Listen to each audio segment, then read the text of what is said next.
जय हिंद प्रतियोगी साथियों, मैं शिवान स्वागत करता हूं आपका आपके अपने चैनल द प्राइम स्टार में। जुड़ते हैं आपसे एक और वीडियो डेली इंग्लिश क्लास के। आज हम लोग सीखेंगे कुछ ट्रिकी वोकैब्स और साथ में ही जो हम लोग स्टार्ट किए हैं अपना जो कॉम्प्रिहेंशन टॉपिक स्टार्ट किया उसमें पैसेज पढ़ा था पिछले दिन, आज हम लोग उसमें जंबल पढ़ेंगे जो बहुत ही महत्वपूर्ण है दोस्तों। तो वीडियो पूरा देखें, आप जंबल में प्रैक्टिस करेंगे, साथ ही साथ चीज़ों को सीखेंगे। और ट्रिकी वोकैब तो आप क्या है, वोकैब तुरंत सीखते जाते हैं। तो कुछ आज नया फंडे से ट्रिकी वोकैब, वोकैब की ट्रिक वही रहेगी लेकिन फंडा कुछ नया निकाला है आपके लिए। तो चलिए वीडियो स्टार्ट करते हैं दोस्तों, पूरा वीडियो देखिएगा। तो आज के हमारे वर्ड हैं, आपको क्या करना है, ये बेन वर्ड है, इसका सिनोनिम चूज़ करना है और इसका एंटोनिम चूज़ करना है। अरे अच्छा, ऑप्शन है आपके पास 6। तो बेन वर्ड है, पहले इसका अर्थ निकालें, फिर बेन के ऑप्शन है आपके इरेक्ट, कर्स, बारबरस, गेन, एक्सपेल और बून। सभी बहुत ही महत्वपूर्ण वर्ड हैं आपके, बहुत बार एग्जाम में आए हुए हैं। तो इसका आपको सिनोनिम भी चूज़ करना है, एंटोनिम भी चूज़ करना है और इन सभी वर्ड्स के सिनोनिम याद भी करने हैं। थोड़ा सा बड़ा काम है लेकिन परेशान नहीं होंगे ना, हमें ना क्या दिक्कत है। तो बेन मतलब बैन, बैन कर दिया किसी चीज़ को, प्रतिबंधित कर दिया किसी चीज़ को, मतलब उस पर रोक लगा दी। तो अब वो कैसी हो गई, एकदम खराब हो गई, अभिशप्त हो गई। तो वो एकदम जहर जैसी है, इसीलिए उसको बैन किया गया है। तो बैन मतलब होता है आपका अभिशाप, श्राप या जहर। तो जहर का एक वर्ड आपने क्या पढ़ा था, वेनम। तो वेनम वर्ड इसका सिनोनिम होता है, लेकिन यहाँ पर तो कहीं दिख नहीं रहा है। तो चलो देखते हैं वर्ड्स क्या क्या हैं। पहला वर्ड है आपका इरेक्ट। तो इरेक्ट वर्ड कैसे क्लियर होगा, इसमें वर्ड है आपका ईआर। ईआर मतलब होता है इंजीनियर। तो इंजीनियर लोग क्या करते हैं, निर्माण करते हैं। आपने देखा होगा ना, काफ़ी लोग अपने नाम के आगे ईआर लिखते हैं। ईआर मतलब क्या होता है, इंजीनियर। तो इंजीनियर लोग क्या करते हैं, निर्माण करते हैं। तो इरेक्ट मतलब क्या होता है, निर्माण करना, बनाना। सिनोनिम वर्ड बहुत ही आसान आसान है आपके, कंस्ट्रक्ट, बिल्ड या मेक। तो कंस्ट्रक्ट क्या है, कंस्ट्रक्शन करते हैं, निर्माण करते हैं ना। तो बनाना, किसी चीज़ को निर्माण करना, इरेक्ट। नेक्स्ट वर्ड है आपका कर्स। तो ये तो बहुत नॉर्मल वर्ड है यार। कर्स मतलब क्या होता है, किसी को, तो क्या होते थे बाबा लोग, साधु लोग है ना, मुनि लोग पहले क्या कर देते थे, श्राप दे देते थे, मतलब कर्स। तो बेन का सिनोनिम मिला ना आपको, बेन का सिनोनिम क्या हो जाएगा, कर्स। तो कर्स का अर्थ क्या होता है, श्राप, मतलब हार्म या मिस्चीफ, गलती या श्राप या जहर भी इसका एक मीन्स होता है वेनम। तो वेनम लिखना चाहे आप लिख सकते हैं VENOM। ये आपके इसके वर्ड हो जाएगा, सिनोनिम हो जाएगा क्या, बेन का कर्स। अब इसका एंटोनिम ढूंढना होगा, तो एक एक वर्ड देखते चलते हैं। बारबरस, तो वो क्या है, बार बार हमें देख रहा था, बार बार हमें देख रहा था, हमसे कुछ मांग रहा था। यार गंवार हो क्या यार, तुम असभ्य टाइप की हो। अरे यार सभ्यता होती है, एक बार मांगो, दो बार मांगो, ठीक है चलो, बार बार मांग रहे हो तो असभ्यता है यार तुम्हारी, गंवार टाइप के हो। तो बार बार हमसे मांग रहा था मतलब कैसा, असभ्य या गंवार टाइप का था। असभ्य या गंवार का एक दिन वर्ड पढ़ा था इंग्लिश नाउन की, जब प्रैक्टिस कर रहे थे, योकेल वर्ड है ना, कि my brother was beaten by these yokel, my yokel brother was beaten by these swines, है ना। तो स्वाइन वर्ड पढ़ा था ना नाउन में। तो योकेल मतलब होता है गंवार। तो बारबरस सिनोनिम वर्ड इसके देखते हैं, सैवेज, रिबेल्ड, अनसिविलाइज। तो सैवेज जो सेव किए गए, बचाए गए, वो एज के थे, काफ़ी एज के थे, बहुत बूढ़े लोग थे, ग्रामीण लोग थे, गाँव गंवार लोग थे, मतलब असभ्य लोग थे। तो सैवेज मतलब होता है असभ्य या गंवार टाइप का। रिबेल्ड, तो जो बार बार, री बाल, अपने बालों को बार बार छू रहा था। यार बालों क्यों बार बार छूते हो, पता नहीं कैसे गंदे संदे बाल हो ना, सभ्य टाइप के हो क्या है, ये सभ्यता थोड़ी ना है। तो री बाल, बार बार बालों को छू रहा था, मतलब असभ्य गंवार टाइप का। अनसिविलाइज, अनसिविल, सिविल नहीं है जो, सिविल मतलब क्या होता है, जो सभ्य टाइप का हो। तो अनसिविल जो सिविल नहीं है, अनसिविलाइज, असभ्य गंवार। तो barbarous word, barbarous, savage, rebelled, uncivilised, क्लियर हुआ दोस्तों।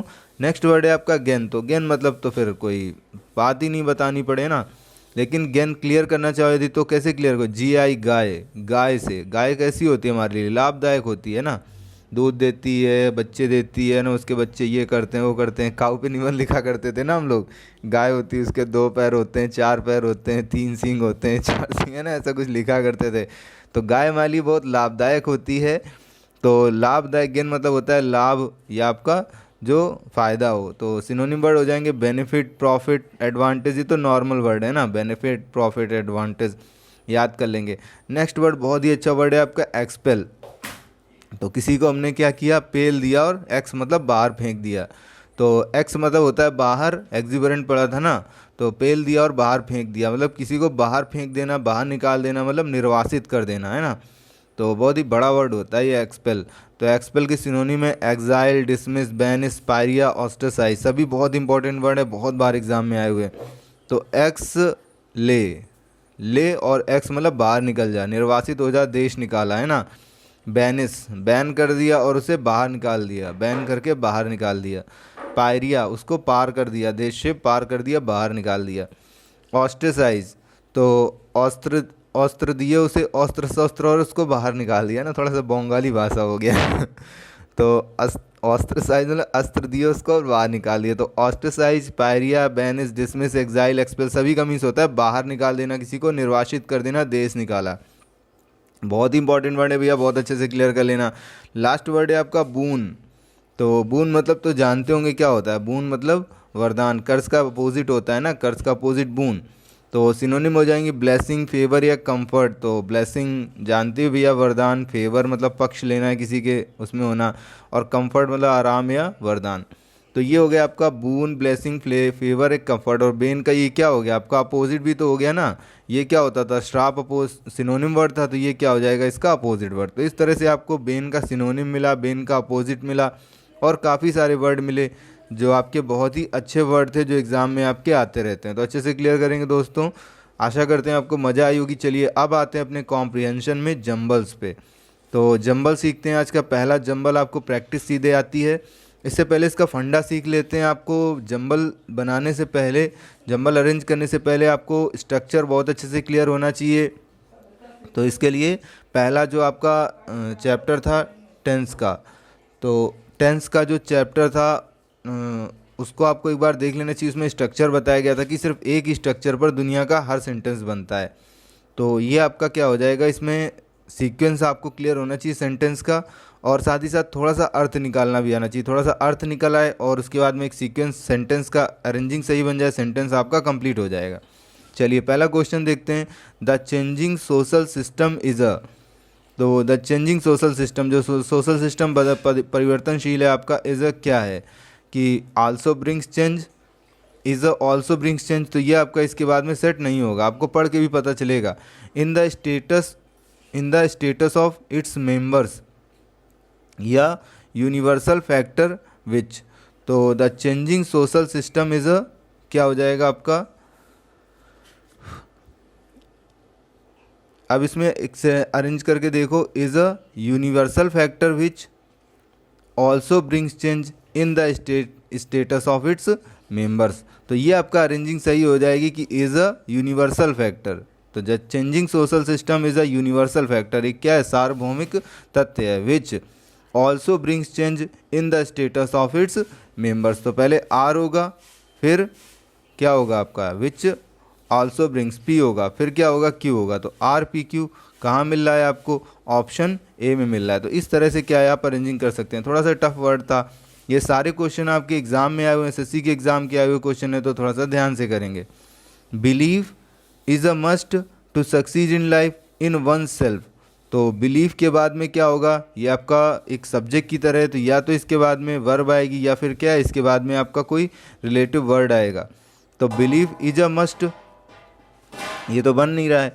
तो believe to succeed in life, ये भी नहीं बनना है। बिलीव इन वन सेल्फ, तो विश्वास स्वयं पे, स्वयं पे विश्वास क्या है, तो believe in oneself is a must to succeed in life. तो ये हो जाएगा फिर से आपका आर पी क्यू। तो believe in oneself is a must to succeed in life. तो आर पी क्यू सही हो जाएगा आपका। आर पी क्यू कहाँ मिल रहा है, ऑप्शन सी में मिल रहा है। तो इस तरह से आप क्या अरेंजिंग बहुत ही आसानी से कर सकते हैं। देख रहे हैं कितना आसान है, बस थोड़ा सा ध्यान से करना है आपको। Tanya's is the reason behind her popularity, great sense of humour. तो तान्याज इज़ तो गलत ही होगा, तान्या की या तान्या का, हर पॉपुलैरिटी ये भी गलत होगा। Tanya's great sense of humour, Tanya का जो ग्रेट सेंस ऑफ ह्यूमर है वो क्या है, is the reason behind her popularity. तो फिर से आपका आर पी क्यू सही आंसर क्या, ऑप्शन बी सारे आंसर RPQ ही बनने हैं। चलिए देखेंगे, कुछ अलग भी मिलेंगे अभी धीरे धीरे, है ना। तो तान्या का क्या, great sense of humour is the reason behind her popularity, उसकी प्रसिद्धि के पीछे उसका मेन रीज़न है। द ब्रेव, तो द ब्रेव के बाद soldiers on the border from all enemies and threat save us. तो द ब्रेव के बाद में क्या होगा, एक आपका कोई नाउन आनी चाहिए।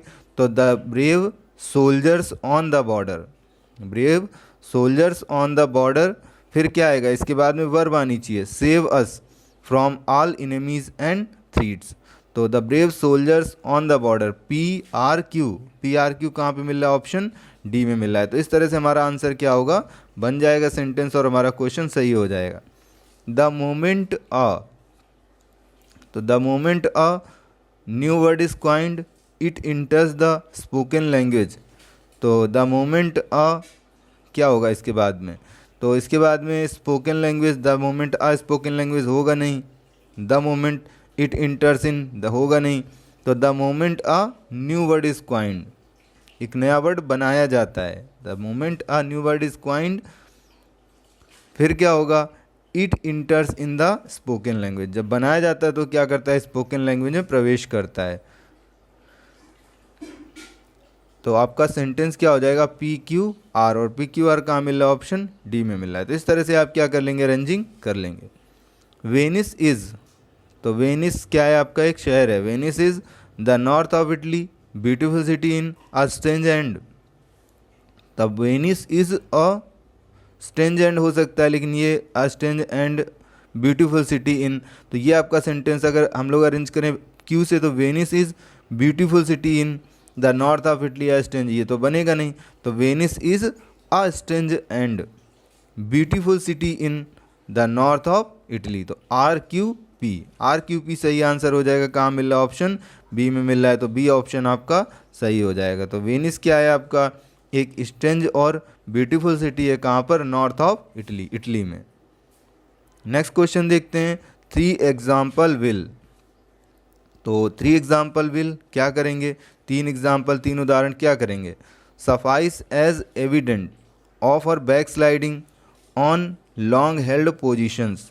तो 3 एग्जाम्पल विल के बाद में हमारा क्या होना चाहिए, मेन वर्ब आनी चाहिए। और मेन वर्ब कहाँ पर है, यहाँ पे तो ऑफ प्रीपोजिशन है, यहाँ पे ऑन प्रीपोजिशन है ना, तो यहाँ पे क्या होगा, इससे सेंटेंस स्टार्ट होगा। 3 example will suffice as evident.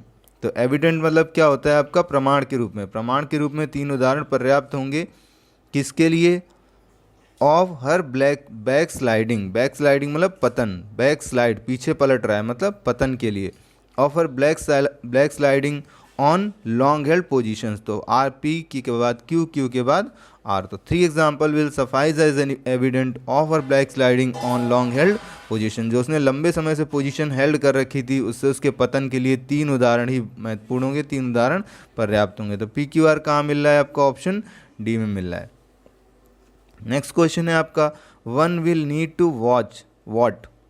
तो एक व्यक्ति को किसी को देखना चाहिए कि क्या हुआ भाई।